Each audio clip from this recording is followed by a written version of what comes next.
English بول چال میں یوز ہونے والے ڈیلی انگلش فقرات۔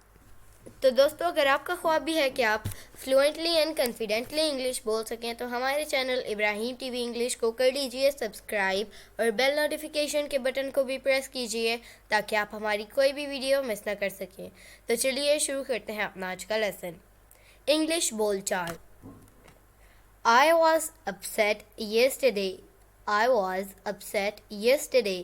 میں کل پریشان تھا. میں کل پریشان تھا. I'm thankful to you.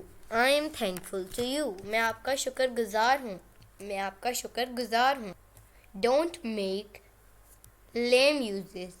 اس کا مطلب ہوگا جھوٹے بہانے مت بناؤ۔ اس سینٹینس میں لکھا ہوا ہے you make lame excuse. You make lame excuses, تم جھوٹے بہانے بناتے ہو۔ My friends are encouraging me. Encouraging, اس کا مطلب ہوتا ہے حوصلہ افزائی۔ میرے دوست میری ہمت حوصلہ افزائی کر رہے ہیں۔ Where is he now? Where is he now? وہ اب کہاں ہے؟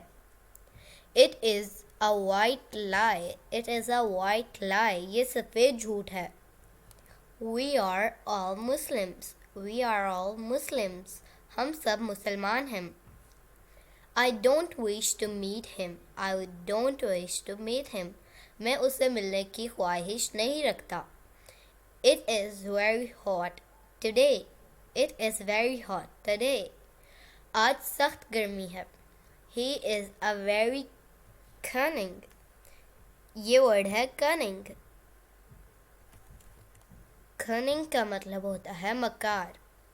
He is a very cunning man. وہ بڑا مکار شخص ہے۔ تو دوستو، یہ تھا آج کا ہمارا لیسن۔ امید ہے آپ کو یہ ویڈیو پسند آئی ہوگی۔ آپ سے ملیں گے اگلی نیکسٹ ویڈیو کے ساتھ۔ تب تک کے لیے اللہ حافظ۔